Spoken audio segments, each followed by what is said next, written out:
Hello and welcome to the Creepin' It Real show. I am one third of your host, Miss Moni from the great state of California, and I would like to ask Mr. Yardley how he's doing today. Hey, everything's going well here in Atlanta. It's a little bit cooler, so I can't complain. Oh, taking a sip of coffee. Sorry, Miss Christy, what's up with you? I'm like, is this my cue? It's good. It wouldn't be our show if we didn't fuck it up right off the bat. Of course. So. Hey, I feel like I'm home. What you gonna do? Well, I am home anyway. I have to tell you this really funny story. I had the most embarrassing thing happen to me this morning. I went to bed early last night. I was exhausted. I cooked like this stupid, crazy meal for my keto, and it took forever. It was really good, but I'm like, is it worth the effort? But anyway, went to sleep. My husband has been working all weekend. There's this huge outage going on across the country, and he's trying to get it back up. And basically that means he sits on phone calls, like with a huge bridge of people while they work on the problem. So he was up until way late last night. And I got up this morning and I'm go let the dog out and I'm talking because, I can see him sleeping on the couch and I'm just chit-chatting away and talking about all this stuff. And then I walked up close to him and I was like, do you want to go lay in our bed? And the head turns around and it's my son's friend. Oh, wow. And I go, ah! I jumped back and I was like, oh my God, I'm so sorry. I was like, I thought you were my husband. He's like, do you what did he, like, what did he say? He was like, don't mind if I do. Yeah, like, he was half asleep. He had no idea. Right there. He just kind of rolled back over and went to sleep. But my face was like on fire. I was so embarrassed. Rick was upstairs in our office where I am right now working. And I was like, oh my God. Nicely done. And he is super shy. This kid, it's very hard for him to be around adults. Well, now. So he's probably never coming back now. I was so embarrassed. Anyway. Lost your kid a friend. Good job. Doobie-doobie-doo. I was so embarrassed. That poor kid. He's like, what is happening?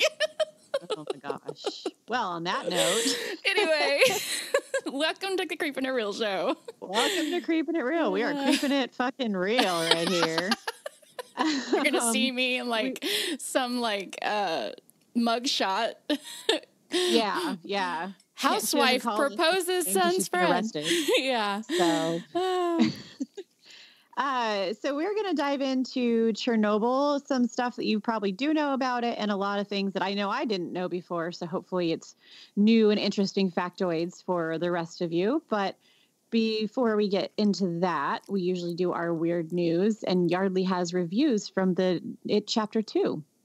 Well, essentially, it's some of these reviews, or most of them, are from press screenings, and the full embargo hasn't lifted for people to fully talk about the movie. But the preliminary reviews that came out, one of the few constant themes through a lot of these reviews are one where people were saying, hey, it just seems like it's too long. It's a big budget horror film, and a lot of people say that it feels that way, but almost 3 hours, there is you really have to bring it as far as keeping people interested, but a lot of people said they felt like it was too long. A lot of people were saying that they didn't feel like it was as scary.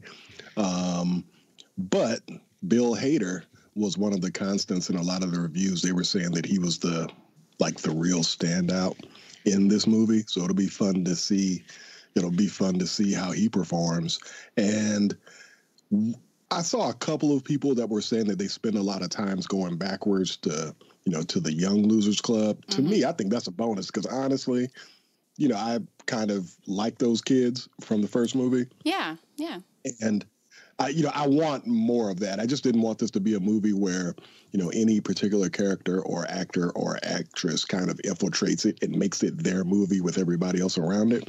It seems like it's definitely a good, tight, character-based movie, but some people really do feel like they wanted to learn a lot more about the Losers Club as they were adults. So it'll be interesting to see that. For me, that's what I wanted to hear. If it's even with the adults and the kids, that's a win for me because I do like the youngsters from the first movie. So how do y'all feel about that? I mean, do you think that a movie having the budget that this one had, the success that the first one had, do you feel like that could be a detriment, especially when they're adding probably another 20 something minutes to this movie?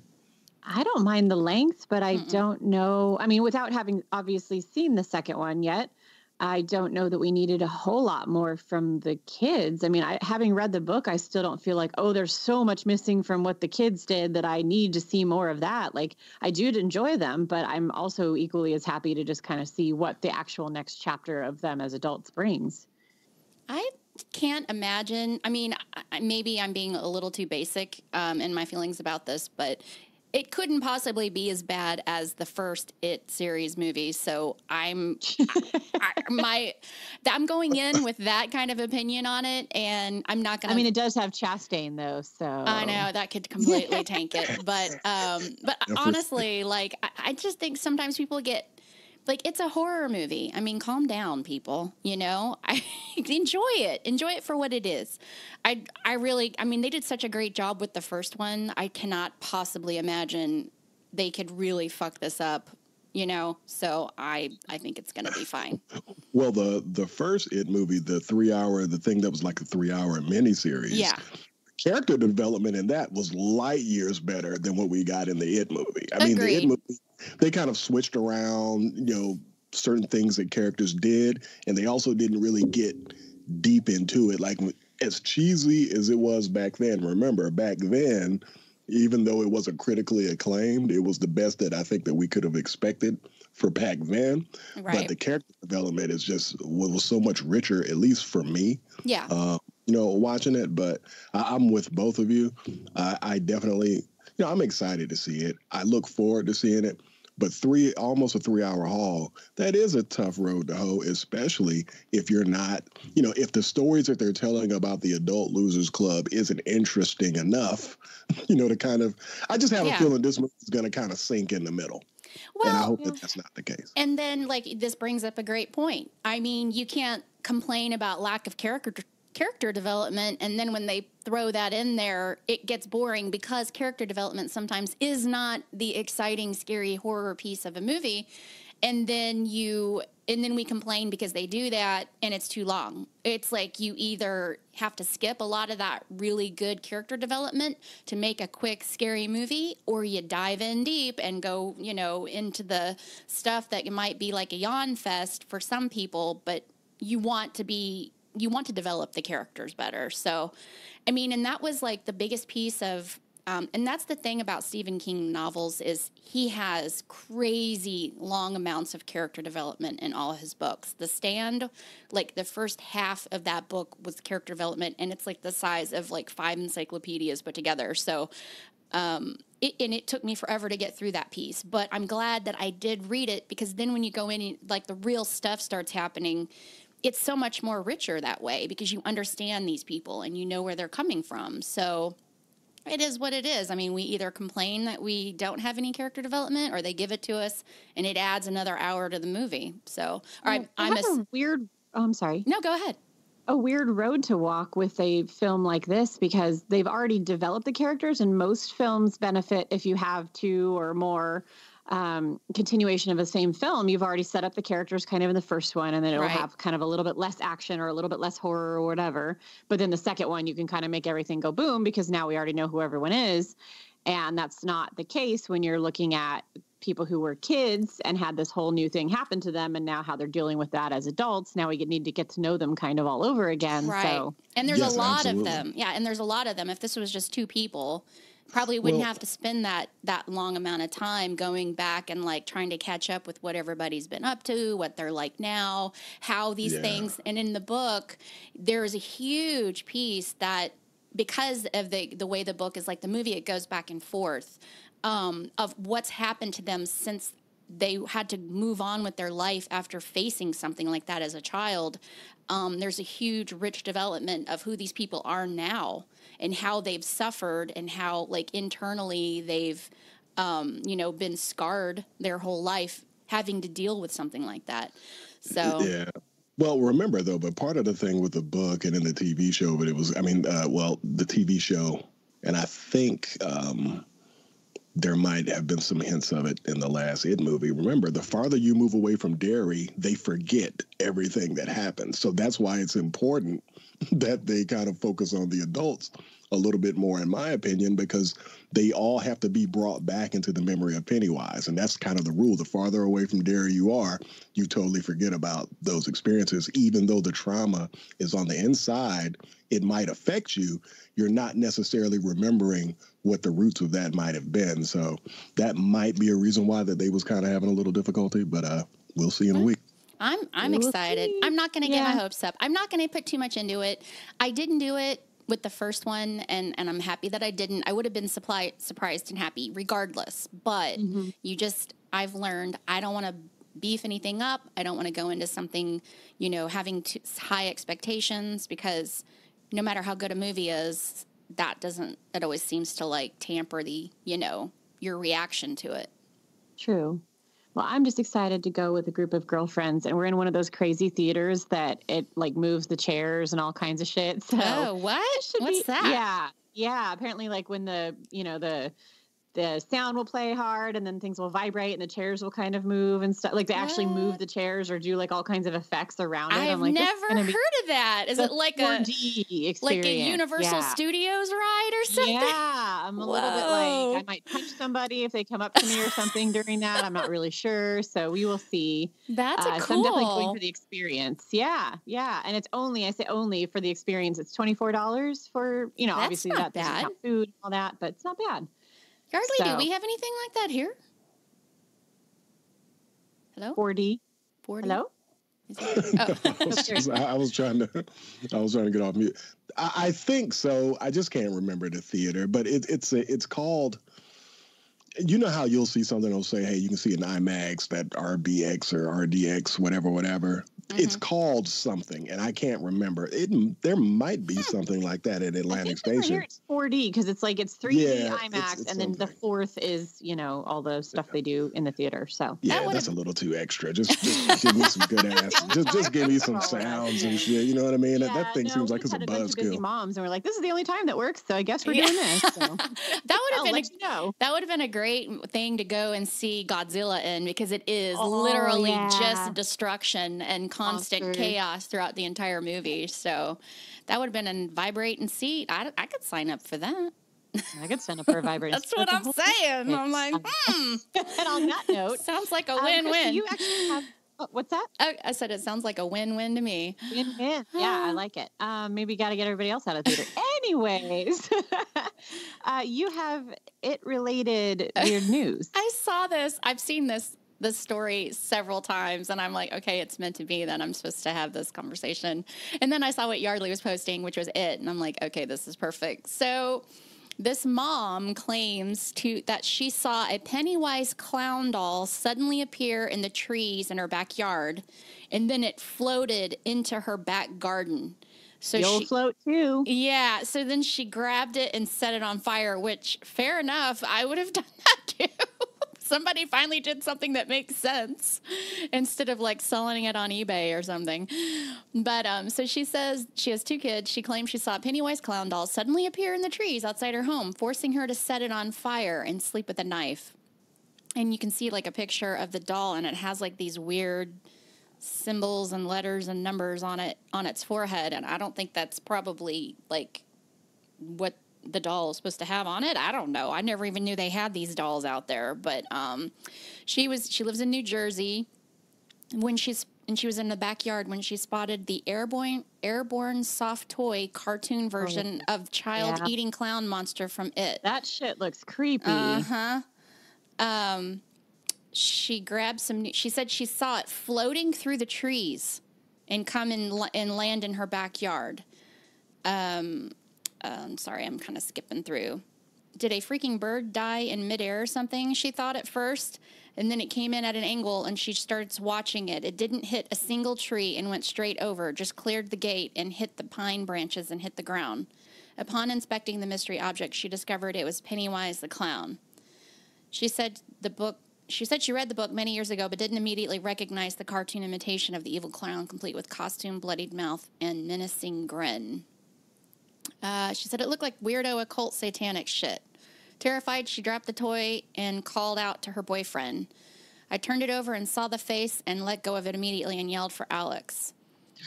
There's no way they could have launched this thing, talking about our neighbors. If you saw how many trees we have and where this thing came from, it made no sense at all. It didn't even hit any of our trees until it was just about to land at our gate. The couple initially shared the photos of the clown intruder over Facebook, but concerned respondents advised her to contact police.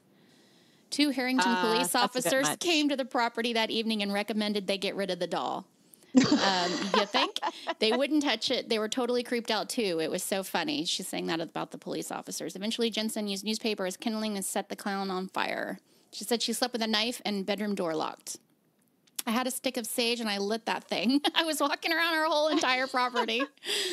Oh my gosh, this is crazy. So yeah, that's what happened. And she has a picture here of it burning in the fire pit, which, okay, I've heard that's the last thing you want to do if you have like a possessed object is burn it, because why? Does it make it mad? It releases the whatever's possessing it and it just goes to something else. Whereas if you bury it or something, then that keeps it in the doll, or whatever it is, but away from like humans. I don't know, but that's just something that I had read one time or saw on some paranormal show. But anyway, I just thought it was pretty fucking crazy. I mean, she could be absolutely insane, but I mean, if this really happened, yeah, I think the only thing she's going to gain from burning it is chemicals in the air that she's breathing.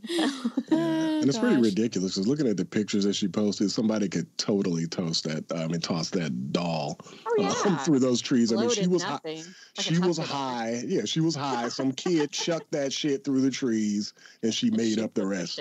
Yep. Yeah, come on. But anyway, that's kind of funny. Like I said, you'll float too.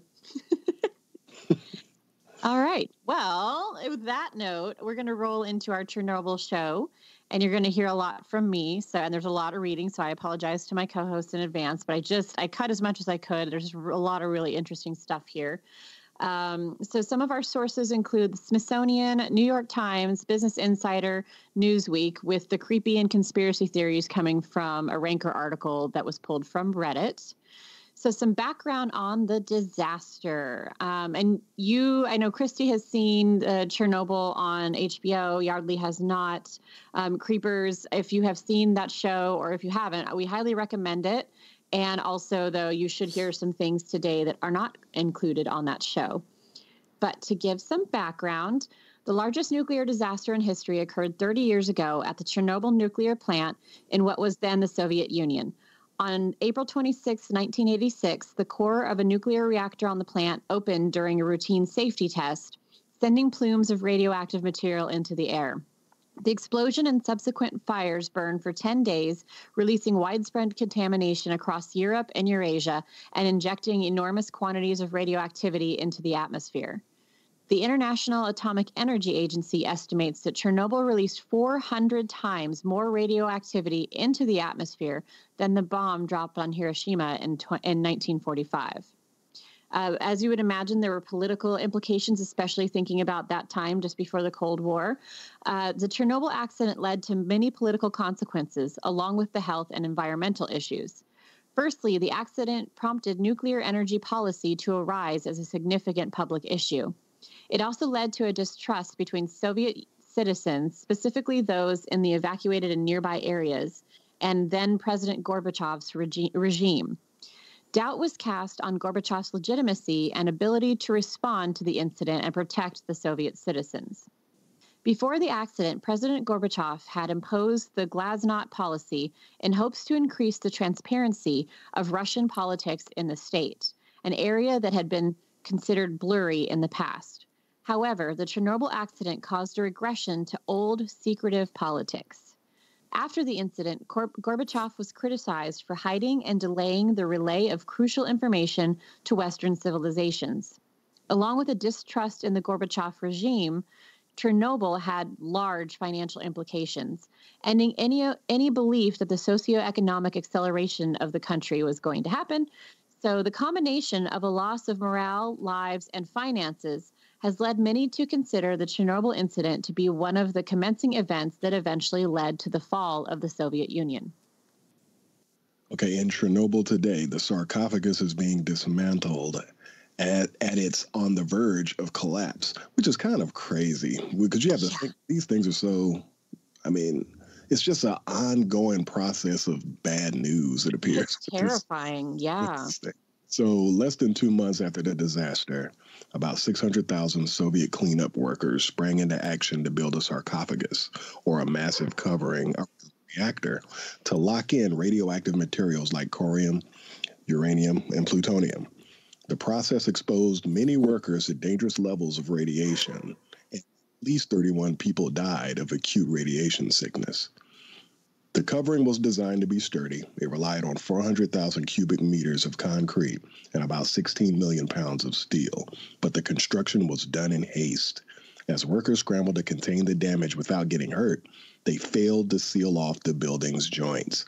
As they left openings in the ceilings, which allowed water to enter and corrosion to set in, now the entire sarcophagus has to be dismantled before it comes tumbling down.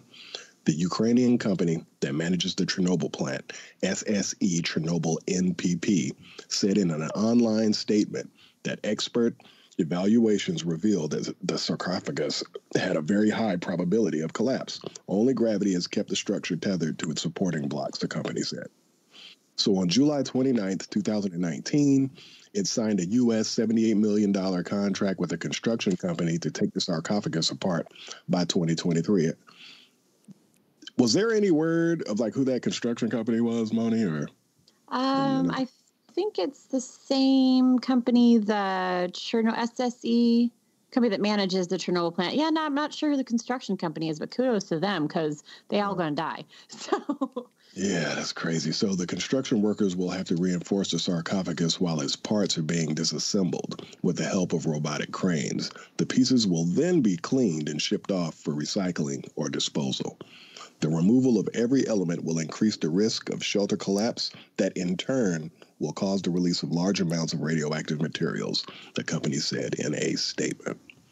I mean, can you guys imagine this incident in Chernobyl is like the gift, quote unquote, the terrible gift that just keeps on giving. It's just, it gets worse and worse. And it's there's varying degrees, and we'll get into that of how much actual damage it's caused to the environment, but it still creates a loss of lives and a whole lot of other socio impacts that we'll see in just a moment here.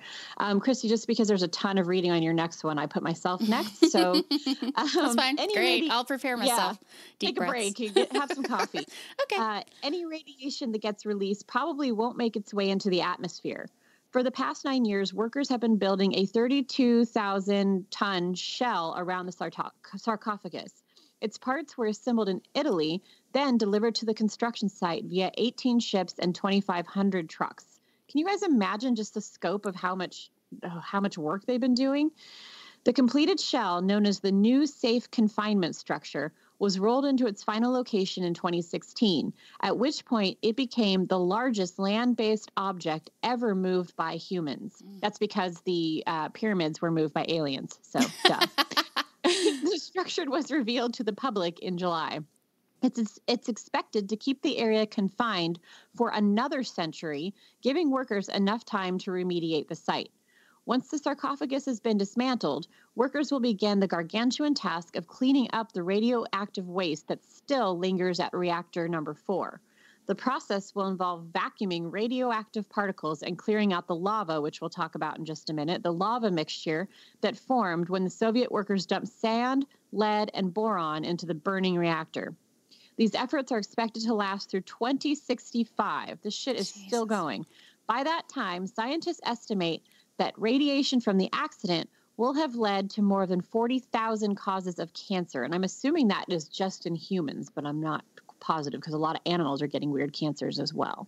Wow. Excuse me. Sorry. I did take a drink of coffee and now I'm all fluky. I don't know how you would call that.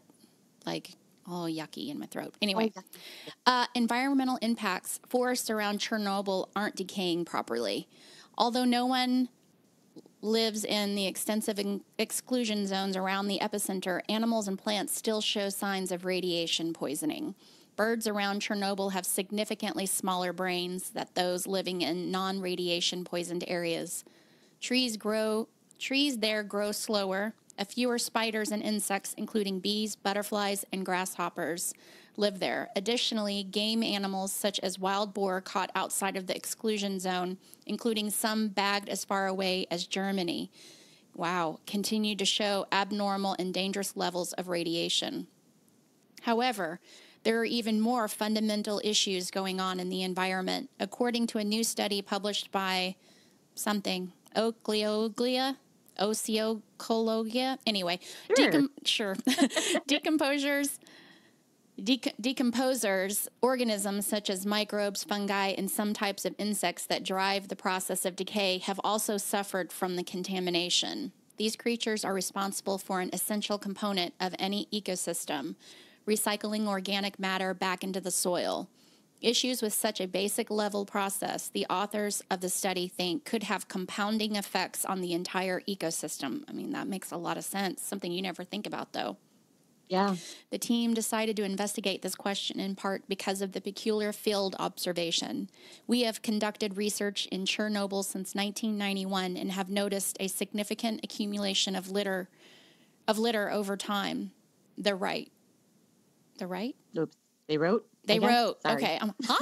Moreover, trees in the infamous Red Forest, an area where all the pine trees turned a reddish color and then died shortly after the accident, did not seem to be decaying, even 15 to 20 years after the meltdown.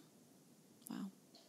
So also, if you think that you're just, quote unquote, going to get cancer, like many people do who are not exposed to this kind of stuff, and that it is what it is, I'm here to tell you that dying from Chernobyl radiation is pretty fucked up. So true stories from the Chernobyl disaster's first responders. Vasily Igdenko was one of the first Pripyat. Pripyat is the name of the city that Chernobyl was inside of, by the way. Pripyat firefighters on the scene after the explosion. He climbed to the reactor roof in an attempt to extinguish the fires, where he received a fatal dose of radiation. Within a few hours of the explosion, firefighters managed to put out all of the on-site fires, except for the graphite fire inside the reactor itself, which burned out 2 weeks later. So imagine all the smoke and crap that it was putting into the environment. It took Ntanako 2 weeks to die, during which time he excreted blood and mucus stool more than 25 times a day and coughed up pieces of his own internal organs. Inatako was one of 27 firefighters who died of acute radiation sickness in the weeks after the disaster. His wife, Ludmila, who I believe we follow their story in the Chernobyl on HBO, watched her husband die of radiation poisoning. Her close contact with him permanently impaired her own health. And she says, they couldn't get shoes on him because his feet had swelled up. They had to cut up the formal wear, too, because they couldn't get him in. So basically, when he died, they couldn't get him into a suit. There wasn't a whole body to put it on. She recounts. She describes seeing her dead husband in the morgue. My love, they couldn't put a single pair of shoes to fit him. They buried him barefoot. His body is still radioactive. He was buried in Moscow beneath zinc and concrete shielding, which is just, that's crazy. Vasily was just one of 28 firefighters and Chernobyl nuclear power station who died in the weeks immediately after the explosion. More than 200 others suffered acute radiation sickness, leading to high rates of cancer, especially of the thyroid gland. Creepy stories and conspiracies from Chernobyl. As with any site where a number of people have lost their lives, Pripyat is rife with ghost stories. Andrei Korsakov, a nuclear physicist from New York, told one such story after visiting the area in 1997. Korsakov said he went to the power station at 7:30 a.m. and went to the number 4 reactor sarcophagus, which is where the explosion occurred. He could not go inside due to radiation, but as he took radiation readings, he heard someone screaming for rescue from a fire inside. I ran upstairs to tell someone, but they said that when I entered the reactor control room, I was the first person to open the door in 3 years. And the only way to get inside the old reactor is through the doors I came in through. If someone had gone inside the reactor when I was not looking, they would have tripped an alarm that goes off when the reactor door is opened mechanically. The reactor door requires a password and a handprint, yet someone or something was inside. Later that evening, as we were eating dinner outside the building by the river next to the plant, A floodlight turned on in the room of the installation. There was no way anyone could be inside. As we ate, we figured there was a power surge or something. Then, just as my colleague said that, the light turned off. Creepy. The elephant's foot. The elephant's foot is a euphemism referring to a flow of hot lava that will end you after a mere 5 minutes of exposure. Oh, I saw that on the show. Yeah. And not quickly either, as your life will reportedly slowly cease within 2 days. According to Kyle Hill, in an article for Nautilus, this black lava was discovered by emergency responders who entered the steam corridor underneath the number 4 reactor. The crew's radiation sensors warned them to stay away. What happened was this. The radioactive particles got so hot they melted and turned into a flow of lava, which in turn melted through the bottom of the reactor vessel and all the way down until it cooled enough to form the big glop you see above, which is, there's a picture, and ew. Photos of the elephant's foot were taken via a camera on wheels. It was determined that the blob consisted mostly of concrete and other materials that the fuel melted on the way down. Still, going near it was a bad idea, and experts advise not going near it even today. So I have a really great story to share, and the purpose of some of these ghost stories and also some of the conspiracies and things is for something that we haven't heard before. I was aware as I was putting this show together that it was kind of a little bit more science-y and not really in our vein of kind of creepy. So I went looking for some of these like ghost stories and ended up finding the conspiracies. But some of the conspiracies, I think, are quite damaging to the people that still live in the area. And I think that actually calling them out here and sort of dispelling some of them might be, some good PSA is just like, yes, Chernobyl was a crazy disaster, but let's not make it worse by saying that anyone who lives near there has a creepy HIV that they're spreading or something like that, which we'll talk about in just a minute. So this is kind of a fun story, although sad and creepy. Performers were brought in to calm local residents and contracted radiation sickness themselves. Please call me Yuri. I'm a musician in taverns of Northern Europe for drinks and for the generosity of patrons. I was once a classically trained pianist. I studied at the St. Petersburg Conservatory in the late 1970s. I lost my eyesight and I have numerous illnesses. I am a survivor of Chernobyl. As the disaster commencement occurred, I was in a state-sponsored musical and dance troupe. Our gathering was immediately enlisted by the government to calm village peoples in Pripyat and the surrounding area. Mere hours after the meltdown commenced, our bus entered the exclusion zone at the checkpoint Dityatki. There we go. We were not told anything, and the soldiers made it forbidden for speaking with the village people. Imagine not knowing a disaster taking place, yet seeing the strange workings of the radioactivity all around. Everyone was sick and dying, yet quarantined and not allowed to leave the zone. Some believed the world was ending, and we all became resigned to the fact that we would certainly die. The soldiers had masks and guns, but I could see the fear in their faces too. As dead men and women, we gave our best musician and dancer performances ever. Allow me to describe our final performance at Pripyat. As the music played, the ballerina danced like never before. The passion in the music and her movements were legendary. She was a beautiful girl, dancing her final dance with love in her heart. She allowed her long flowing hair down, and it seemed to float musically in the air. As the music crescendoed, she spun delicately around, her hair falling away from her head. Gently, long golden strands of her hair floated to the floor as she danced. I saw the blood leaking from her nostrils and down cheeks from her ears. The sparse crowd knew the face of death, and it was surely the final dance. The children ran to her with flowers from the meadow. Their hair and teeth had fallen out already. The petrol generator stalled, and for several moments we were in darkness. To my utter horror, I saw the flowers and the children glowing in the dark. Ooh, that night, what? Yeah, right? That ain't right. That is pretty messed up. I climbed out the window of the lodging house. The soldier who saw me lowered his carbine when our eyes locked in silence. I ran through the alley, and I hot-wired a car. I drove nonstop to the northwest on back roads that I had learned as a boy and avoided checkpoints imposed by the military. I siphoned the petrol from other vehicles in the night. I began missing my vision during my flight, and by the time I escaped USSR, I was blind. I am the only musician who lived. The Soviet government sent in soldiers when the meltdown destroyed robot cleaning crews. And the name of that place is Pripyat? Pripyat? Yeah. Okay. After evacuating the residents of Pripyat, the city bordering the Chernobyl power plant, the Soviet government sent robots into the exclusion zone to contain the meltdown and put out a raging fire. The excessive radiation in the air prevented the robots from doing their work, so the government rounded up a bunch of soldiers and gave them a choice. Serve 2 years in Afghanistan, where the Soviets were engaged in a brutal conflict against the Mujahideen, or spend 2 minutes shoveling sand onto the exposed reactor at Chernobyl. Soldiers who chose Chernobyl were known as liquidators. At the time of the meltdown and into the 21st century, Ukrainians believe vodka prevents the adverse effects of radiation.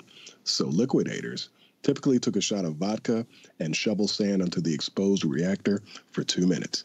Most liquidators passed away or contracted an illness due to radiation poisoning. I'm like, sign me up for Afghanistan. I like my chances.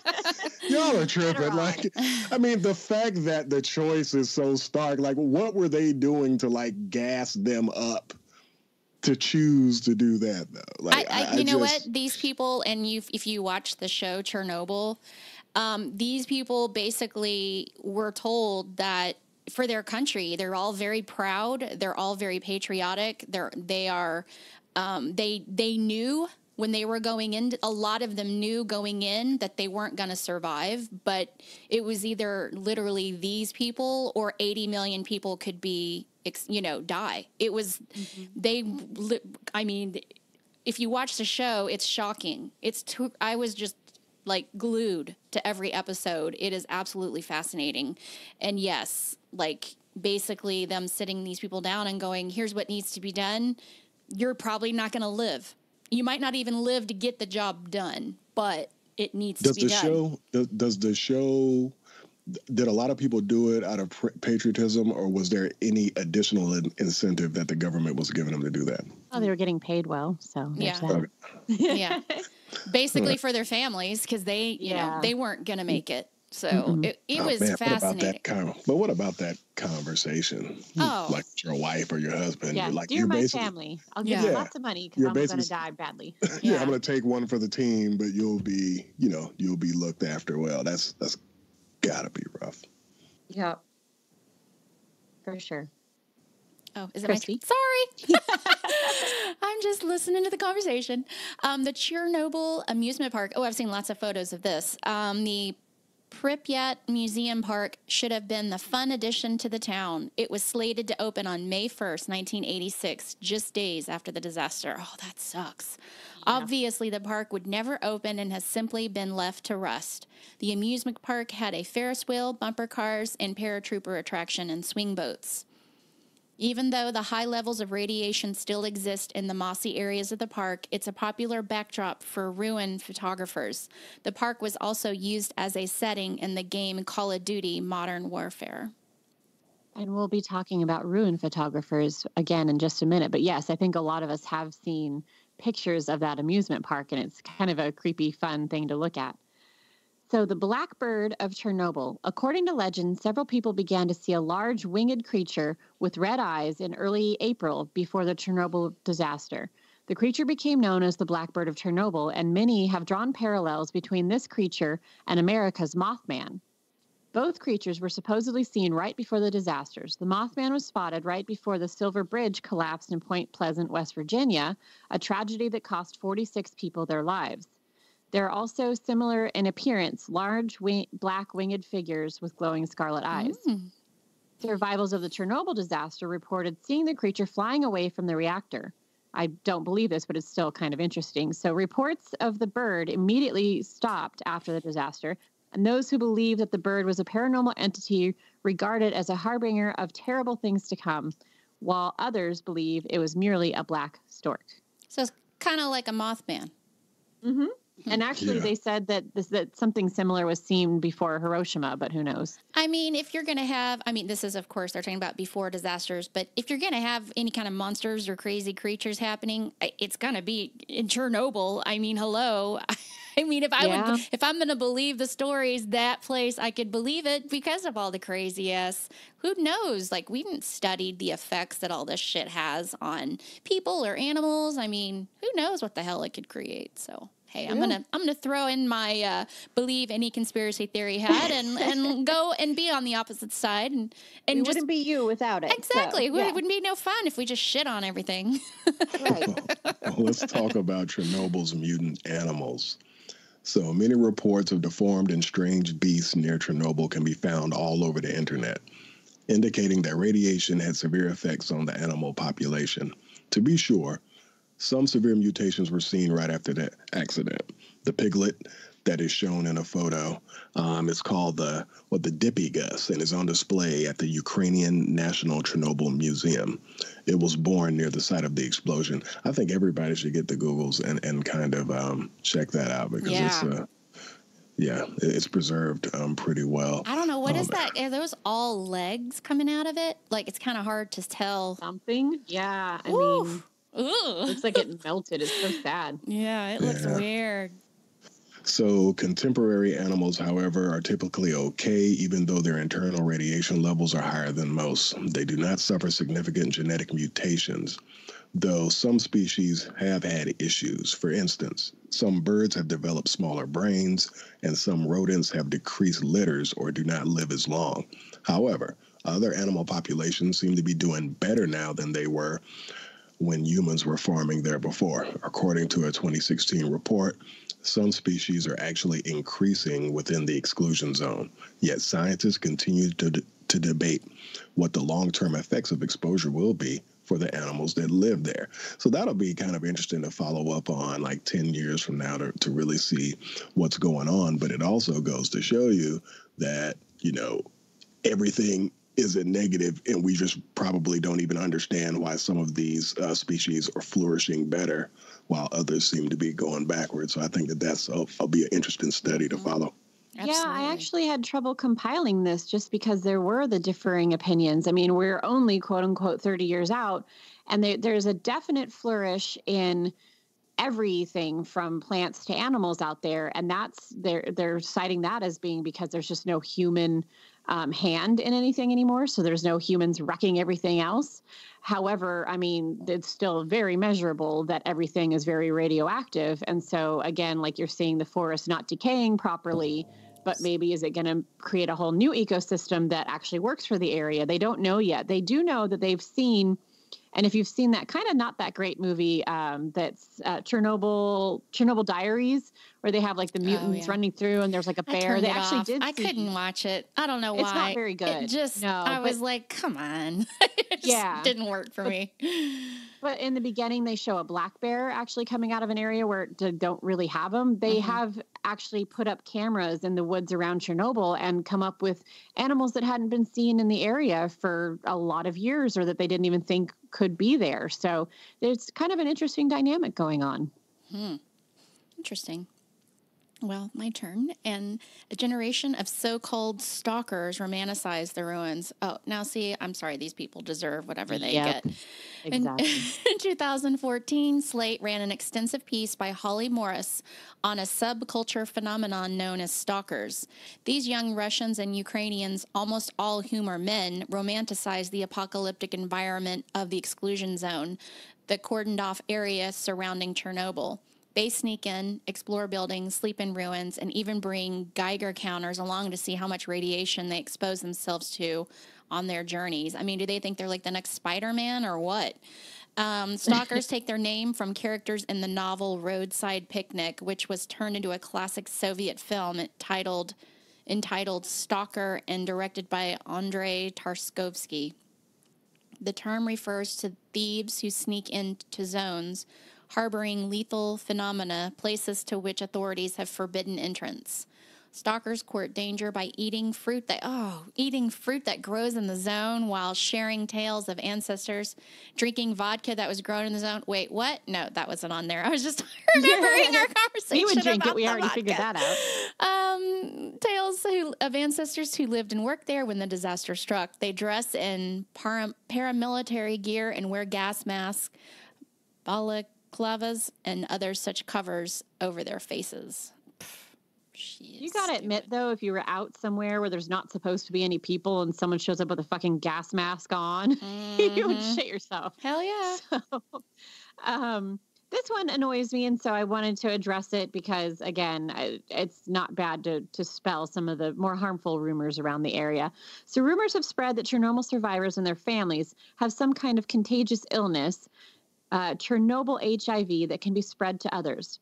According to former Congressman Glenn Browder, who wrote about it in his visit to the area in a blog post for the Huffington Post, this stigma impacts the local economy as companies are less inclined to invest in affected areas. The fake claim, he explains, contributes to the isolation of those who have already been through something horrible. As Browder notes, the tragedy now affects 3 generations, with the latest being the grandchildren of Chernobyl, the grandchildren of the original 1986 victims. Although this term is not a new concept, reports date back to 1990, referring to Chernobyl AIDS, or the increase in immune deficiency diseases in the meltdown's wake. All right. Mutant zombies stalk Pripyat. One common hoax is that the blast mutated humans into flesh-eating zombies that will devour any disaster tourists or researchers that cross their paths. One piece of evidence was a grainy video shot from a helicopter that appeared to show said zombies ripping a man apart limb from limb. But in reality, this video was from a 2007 Ukrainian video game called Stalkers, Shadow of Chernobyl. In the game, the zombies are mutants that are created after a second disaster, 20 years after the first, during repopulation efforts. Someone later posted a video on YouTube trying to pass it off as real, but of course, as we know, it is not. And the idea of Chernobyl zombies was revisited in a horror flick called Chernobyl Diaries, in which a group of young disaster tourists decide to check out Pripyat, only to, if you can believe it, get attacked by zombies. No. And it's interesting because where were we with effects back in 2007? Because if you're passing off like a video game clip, you know what I'm saying? And they're people very grainy zombies. It's an effect of the disaster. I might have to look up that clip because maybe it's just, like I said, it looks like it's staticky or something really stupid. But they're smoke signals. They just run by. Oh my gosh. God, they're like, this disease has caused them to pixelate. Interesting. Anyway, okay. It's my turn. Aliens saved us from a worse fate. I thought you'd like this one. Hell yeah. There's an alien conspiracy. I already believe it. No, I'm just kidding.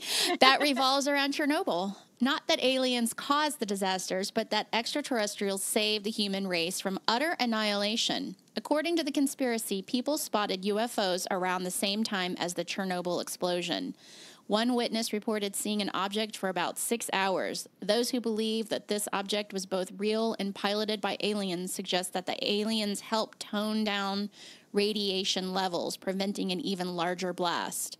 Though the damage was certainly terrible, it wasn't as apocalyptically bad as believers say it could have been. A doctor claimed to have seen a similar UFO 3 years earlier at a time when a reactor was sending off high radiation levels.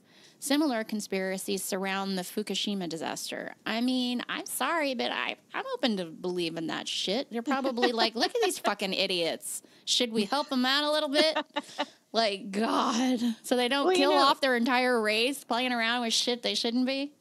My husband was watching, we watched the Chernobyl on HBO together, and he was saying how unfortunate it was because nuclear energy is actually one of the cleaner and more energy efficient and really usually stable and safe things that you could actually use to power, instead of fucking up the environment. And here we are now largely because of the Chernobyl disaster, really giving it bad press, which obviously deserves bad press. Look at the damage that it caused. But that accident and I'm not even getting into it with our show. If you watch the HBO series or if you watch an actual documentary, that accident should not have occurred.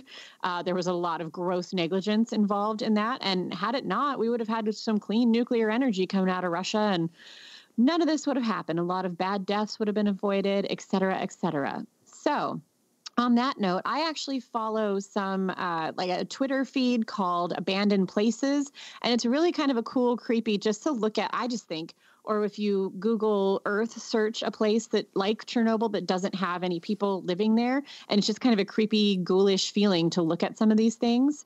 And so it turns out that I'm not the only one that likes those, and that a lot of the Chernobyl quote unquote ruin photography is actually fake. What? Yeah. So photographer Darmin Richer claims the abandoned Chernobyl we often see in photos is not real, but rather a facade meant to make money off of people who love quote unquote ruin porn. So Richer visited Pripyat and said that the city was desolate in many ways and also, of course, still dangerous. However, he says a lot of the chilling photos that we see online have been manufactured by photographers looking to create the perfect horror. I observed countless instances of tourists moving these artifacts around or repositioning furniture for a better shot. I watched a photographer arrange stuffed bears and little dolls so they all sat in line along the edge of a bare metal-framed bed. Richer also alleges that the site purposely profits off of disaster tourists, which he believes approximates 10,000 people per year. Wow. Survivors seek immortality.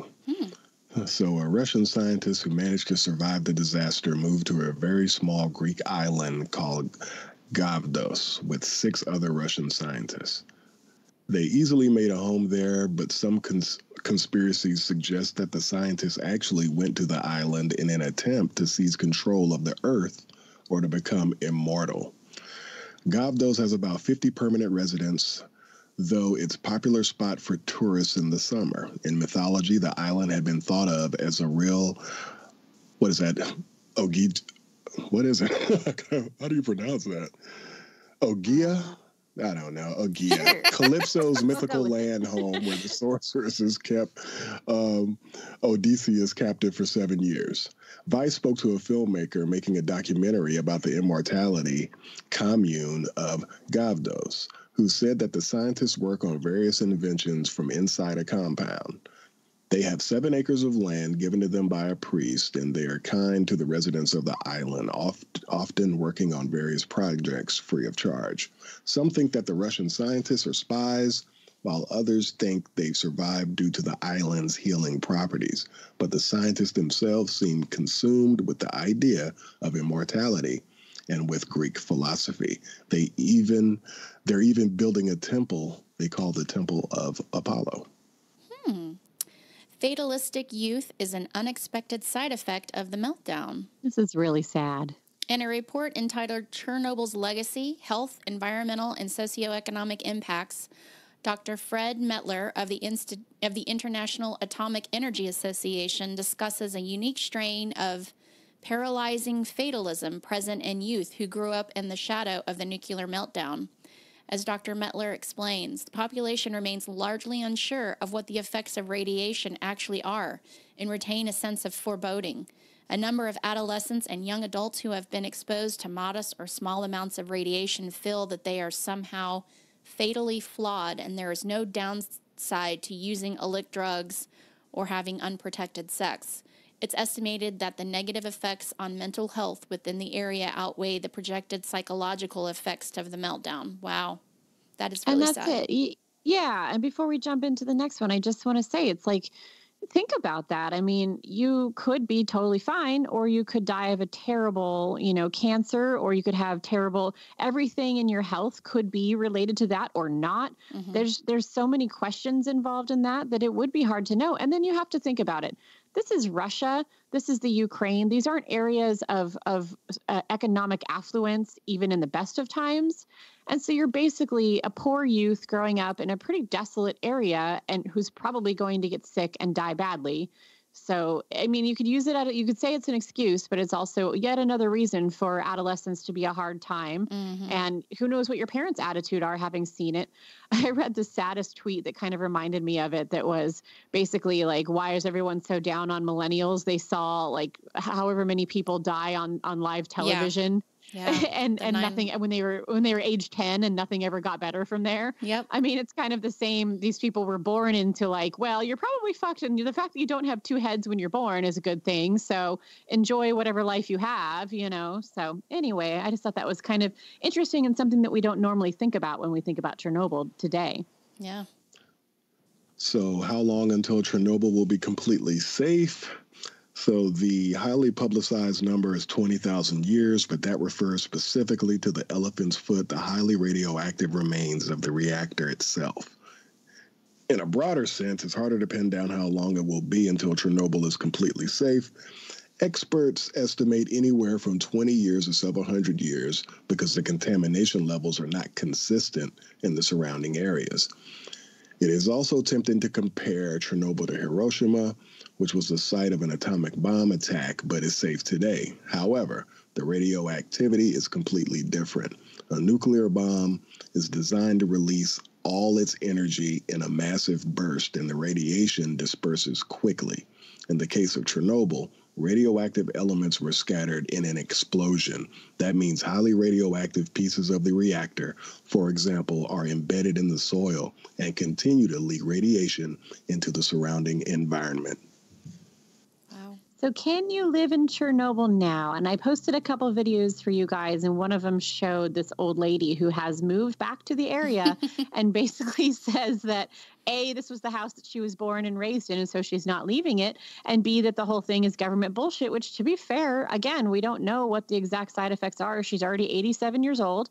She grows her own food and eats it straight out of the ground that is measurably still full of nuclear waste. So Wow. It's kind of interesting. But anyway, yeah, so can you live in it now? Some elderly people from the area have moved back home. At least 100 people are estimated to be in Ukraine's Chernobyl exclusion zone today. In neighboring Belarus, the number may be even higher. Belarus has a strange relationship with Chernobyl and the exclusion zone because of the dictatorship, because of the propaganda dictatorship, a scientist named Hummels added, describing that Belarusian government of Alexander Lukashenko, who is often described as Europe's last dictator. So if the government says that it's safe, your life is easier if you just go along with it. So people just choose to believe the government and that it is safe. Meanwhile, people living in the exclusion zone in Belarus get access to free healthcare and electricity. Well, the electricity is probably natural. Ha ha. Who needs electricity when everything glows in the dark? Hello. You turn off the light and you can see. Among other perks, a fact that has encouraged low-income people and other vulnerable communities to live there. Russian tourists will also make summer homes out of abandoned buildings. That is the cheapest touring ever. Despite differing opinions on safety for humans within the radioactive areas, keep in mind that wildlife, potential ghosts, and strange human squatters make the exclusion zone. This is my little tip. It's an undesirable travel location. Don't be an idiot Instagram influencer wannabe and go take pictures here. You might have one of those paramilitary wannabe stalker people pop up and shoot you with something, or you don't know what's going to happen. So just don't do it. Although this did remind me, I visited, God, I can't think of it now, where the big Vesuvius volcano actually burst, and they still don't know if and when it'll do it again. Mm-hmm. But I visited that area in Italy, and everybody, the government basically has asked them to stay out of there and gave them a bunch of money to leave. And a lot of people just moved on back, and they're like, we could die at any minute, but for now we're living how we're living. So, Chernobyl's not the only area where people kind of live next to a potential or ongoing natural disaster and just kind of deal with it for whatever reason. It's their home. Yeah, that's crazy. I mean, it'll be interesting to see if, what happens in the next so many years. I mean, I don't think we definitely won't be alive when this place is, if ever, habitable. That's the word. I'm like, can't talk today. So it'll be interesting to see, at least in the next 50 years, how things work out. Of course, that's 50 years. I have clearly a very unrealistic expectation of how long I'll be alive, but that's okay. Oh, awesome. Thank you so much for putting all this together. Yeah, thank you guys. It was definitely a fascinating topic, and there was so much more that I took out. So hit us up if you guys are curious or have other facts or questions about it for sure. We could always do a bonus episode of Chernobyl Part 2 also if we want some more fun. We love our boner episodes. Yeah. So. Yeah, why not? Good, all in good fun. Well, thank you. So I guess like I'm going to do the show next week, and I was inspired while I was researching the Mary Beth Tinning episode. Oh, so inspiring. Yeah. Because some of she was convicted because they sent some of the autopsy reports of her children to this man who literally that's all he does. He's like the top whatever you call them, pathology expert in the country. And there's story upon story upon story of how something has been turned around into a murder conviction, or this huge discovery was made just by looking at the autopsy or after autopsy. And I thought it would be fun to do an episode on some of those that are really kind of crazy, the stories of, that rotate around autopsies and how much things can change. You have a crime scene or what you think is like an accident or a suicide, and the autopsies sometimes can, even like 40 years later, can change the story. So yeah, I thought that would be kind of fun to discuss. So that's what we're going to talk about. I've seen some really creepy autopsy stories, and actually the autopsy of Jane Doe is one that I would recommend if anybody. Oh, I love that movie. It's a good movie. Yes. Yeah. You need a good little horror flick to watch, y'all. Real quick though, guys, just looking at a calendar, Chapter 2 drops before our next show. Mm-hmm. Do we want to do your autopsy show this coming one, and then have Yardley cover Chapter 2 for the following week, which gives Creepers and everybody else a chance to catch up to us? And that works for me. Okay. Yeah?